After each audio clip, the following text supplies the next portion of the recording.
Top quality और consistent performance के लिए सिर्फ सिल्वर पंप नाम याद रखना। ಎಲ್ಲ ಕ್ರಮಗಳನ್ನ ತಗೊಂಡಿದೆ. ಈಗ ಎಂಟೈರ್ ಸ್ಟೇಟು ನೀವಾಗಲಿ ನಾನಾಗಲಿ RCBನ ವೆಲ್ಕಮ್ ಮಾಡೋ ಖುಷಿಯಲ್ಲಿ ನಾವೆಲ್ಲರೂ ಇದ್ವಿ. ಆದರೂ ನಮ್ಮ ಸರ್ಕಾರ ಮುನ್ನೆಚ್ಚರಿಕೆ ಕ್ರಮವಾಗಿ ರೋಡ್ ಶೋ ಕ್ಯಾನ್ಸಲ್ ಮಾಡ್ತು, ಭಾಳ ಕ್ರಮ ತಗೊಂಡಿದೆ.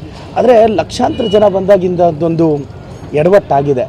ಇಲ್ಲಿ ನಮ್ಮ ಸರ್ಕಾರನೋ ಇಲ್ಲ ಪೊಲೀಸವ್ರನ್ನೋ ಬ್ಲೇಮ್ ಮಾಡೋದಲ್ಲ, ಒಂದು ಘಟನೆ ಆಗಿದೆ. ಇದು ಖಂಡಿತವಾಗಿ ಒಟ್ಟು ಕುಟುಂಬಕ್ಕೆ ನೋವು ಬರೆಸೋ ಶಕ್ತಿ ಇರಲಿ. ನಮ್ಮ ಸರ್ಕಾರನೂ ಮುನ್ನೆಚ್ಚರಿಕೆ ಕ್ರಮ ತಗೊತಲ್ಲ ಸರ್, ನಮ್ಮ DCM ಸಾಹೇಬರು CM ಸಾಹೇಬರು ಅಲ್ವಾ, ಆ ಥರ ಖಂಡಿತವಾಗೂ ಈ ನಾವೆಲ್ಲ ಪೊಲೀಸ್ ಇಲಾಖೆ ಬೇಡ ಅಂತ ಹೇಳಿದ್ರು ಸೆಲೆಬ್ರೇಷನ್, ಬಟ್ ಅದ್ರ ಬಗ್ಗೆ ನನಗೆ ವೈಫಲ್ಯ ಅಂತ ಇಲ್ಲ ಹಾಗನ್ನಕ್ಕಾಗಲ್ಲ ಸರ್. ನಾವೀಗ ಜನ ಒಂದು ರಾತ್ರಿ ಎಲ್ಲ ಹೊತ್ತು ಪಟಾಕಿ ಹೊಡೆದ್ರು ಬೆಂಗಳೂರಲ್ಲಿ, ಜನ ಅಷ್ಟು ಒಂದು ಎಕ್ಸೈಟ್ ಆಗಿದ್ರು. ಈ ಥರ ಘಟನೆ ಆಗಿದೆ. ನಾನು ಖಂಡಿತವಾಗೂ ಆ ಕುಟುಂಬಗಳಿಗೂ ಕ್ಷಮೆ ಕೇಳ್ತೇನೆ. ದಯವಿಟ್ಟು ಇಂಥ ಘಟನೆ ಆಗಬಾರ್ದಾಗಿದ್ದು ಅವರು ತೀರೋಗಿರೋ ಆತ್ಮಕ್ಕೆ ಶಾಂತಿ ಸಿಗಲಿ ಅಂತ ಬಯಸ್ತೇನೆ ಸರ್. ಕುಮಾರಸ್ವಾಮಿ ಅವರು ಹೇಳ್ತಾರೆ DCM ಚೈಲ್ಡಿಶ್ ರೀತಿ ವರ್ತನೆ ಮಾಡದೇ ಇದ್ರೆ ಈ ರೀತಿ ಇನ್ಸಿಡೆಂಟ್ ಆಗ್ತಾ ಇರಲಿಲ್ಲ ಅನ್ನುವಂಥದ್ದು ಸರ್. ಇಲ್ಲ ಕಡೆ ಅದನ್ನೇನು ಎಕ್ಸಾಗ್ರೇಟ್ ಮಾಡುವಂಥ ನಿಟ್ಟಿನಲ್ಲಿ ಇದಾಯಿತು ಅನ್ನೋದು. ಇಲ್ಲ, ಇದು ಈ ಘಟನೆ ಬಗ್ಗೆ ಇದೊಂದು ಸೆನ್ಸಿಟಿವ್ ಇರೋದ್ರಿಂದ, ಇನ್ನು ಶೋಕ್ ಸಾಗರದಲ್ಲಿ ಇರೋದ್ರಿಂದ ನಾನು ಇದ್ರ ಬಗ್ಗೆ ಏನೂ ಕಾಮೆಂಟ್ ಮಾಡಲ್ಲ.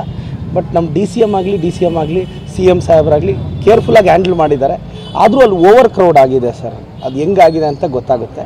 ದಯವಿಟ್ಟು ಇದು ನಮ್ಮ ಸರ್ಕಾರದಾಗಲಿ ಪೊಲೀಸವ್ರದ್ದಾಗಲಿ ಯಾರ್ದು ವೈಫಲ್ಯ ಇಲ್ಲ. ಆಗಿರೋ ಘಟನೆಗೆ ನಮಗೂ ನೋವಿದೆ. ರಾಜ್ಯದ ಜನಕ್ಕೆ ಕ್ಷಮೆ ಕೇಳ್ತೀವಿ ಸರ್. ಮೃತರ ಕುಟುಂಬದ ಜೊತೆ ಸರ್ಕಾರ ಇರುತ್ತೆ. ಮೃತರ ಕುಟುಂಬದ ಜೊತೆ ಸರ್ಕಾರ ಸರ್ ಈಗ 10 ಲಕ್ಷ ಅವ್ರಿಗೆ ಅನೌನ್ಸ್ ಮಾಡಿದ್ದೀವಿ. ಮತ್ತು ಯಾರು 15 ಜನ ಹಾಸ್ಪಿಟ್ಲಲ್ಲಿದ್ದಾರೆ ಅವ್ರಿಗೆಲ್ಲ ಟ್ರೀಟ್ಮೆಂಟ್ ಕೊಡಿಸೋ ಜವಾಬ್ದಾರಿ ನಮ್ಮ ಸರ್ಕಾರನೇ ವಹಿಸುತ್ತೆ. ಈ ವಿಚಾರದಲ್ಲಿ ನಮ್ಮ CM ಅವರು DCM ಅವರು ಎಲ್ಲರೂ ಅಪ್ಸೆಟ್ ಆಗಿದ್ದಾರೆ. ನಮಗೂ ಭಾಳ ನೋವಿದೆ. ಅವ್ರ ಕುಟುಂಬಕ್ಕೆ ಒಳ್ಳೆಯದಾಗಿ. ಚಿಂತಾಮಣಿ ಭಾಗದ ಒಬ್ಬ ಡೆಂಟಲ್ ಓದೋ ಹುಡುಗ ಸರ್, 3ನೇ ವರ್ಷ ಅಂಬೇಡ್ಕರ್ ಡೆಂಟಲ್ ಕಾಲೇಜಲ್ಲಿ ಓದ್ತಿದ್ದ. ನಮ್ಮ ಮಿನಿಸ್ಟರ್ ಸಾಹೇಬ್ರ ಕಾನ್ಸ್ಟಿಟ್ಯೂನ್ಸಿ. ಅವ್ರ ಕುಟುಂಬಕ್ಕೂ ಅವ್ರ ಕುಟುಂಬನ ಫೋನ್ ಮಾಡಿ ಮಾತಾಡಿದ್ದೀವಿ. BJP ಅವರು ಹೆಚ್ಚುವರಿ ಪರಿಹಾರ ಘೋಷಣೆ ಮಾಡಬೇಕು ಅನ್ನೋದ್ರ ಬಗ್ಗೆ ಪಟ್ಟಿಡಿದ್ರು ಸರ್. ಅವ್ರು ಪಟ್ಟಿಡಿಯೋದೇನು ಬೇಕಾಗಿಲ್ಲ. ಹೆಚ್ಚುವರಿ ಬೇಕು ಅಂದರೆ ನಮ್ಮ CM DCM ಅವರೇ ಮಾಡ್ತಾರೆ. ಖಂಡಿತವಾಗೂ ಕೂತು ಇನ್ನೂ ಒಂದು 50 ಲಕ್ಷ ಬೇಕು ಅಂದರೂ ಕೂತು ಸರ್ಕಾರ ವಿನಂತಿ ಮಾಡಿ ಅನೌನ್ಸ್ ಮಾಡಿಸೋಣ ಸರ್. CT ರವಿ ಅವರು ಹೇಳ್ತಾರೆ ಸರ್ಕಾರಿ ಪ್ರಾಯೋಜಿತ ಕೊಲೆ ಅನ್ನುವಂಥ ನಿಟ್ಟಿನಲ್ಲಿ ನಾನು CT ರವಿ ಅವ್ರನ್ನೋ ಇವ್ರನ್ನೋ ಕೌಂಟ್ರ್ ಮಾಡೋದು 2 ನಿಮಿಷದ ಕೆಲಸ. ಈಗ 11 ಕುಟುಂಬಗಳ ಅಂತ್ಯ ಸಂಸ್ಕಾರ ಇದೆ. ಈ ಸಂದರ್ಭದಲ್ಲಿ ರಾಜಕಾರಣ ಮಾತಾಡೋದು ಬೇಡ. CT ರವಿ ಅವ್ರ ಹೇಳಿಕೆಗೆ ಒಂದು 2 ದಿನ ಆದಮೇಲೆ ಮುಟ್ಟು ನೋಡ್ಕೊಳ್ಳೋ ಅಂತ ಕೌಂಟ್ರ್ ಕೊಡ್ತೀನಿ. ಈ ದಿನ ಬೇಡ ಅನ್ನೋದು ನನ್ನ ಅಭಿಪ್ರಾಯ. Thank you sir. ಹಾಂ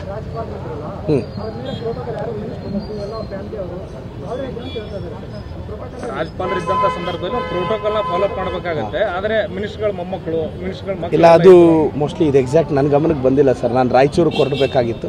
ನಾನು ನಿನ್ನೆ ರಾಯಚೂರಿಗೆ ಬಂದೆ. ಇಲ್ಲ, ಈಗ ಆ ಕುಟುಂಬಗಳು ಏನು ಮೃತರಾಗಿದ್ದಾರೆ ಆ ಕುಟುಂಬಗಳ ಜೊತೆ ನಾವಿರೋಣ, ಅಷ್ಟೇ ಮಾತಾಡೋಣ. ದಯವಿಟ್ಟು BJP ಅವ್ರಿಗೆ ರಿಕ್ವೆಸ್ಟ್ ಮಾಡ್ತೀನಿ, ದಯವಿಟ್ಟು ರಾಜಕಾರಣ ಯಾಕೆ ಸರ್ ತರ್ತೀರಾ, ನಿಮಗೂ ವಾಸ್ತವ ಗೊತ್ತಿದೆ ಅಷ್ಟೇ ಸರ್. Thank you.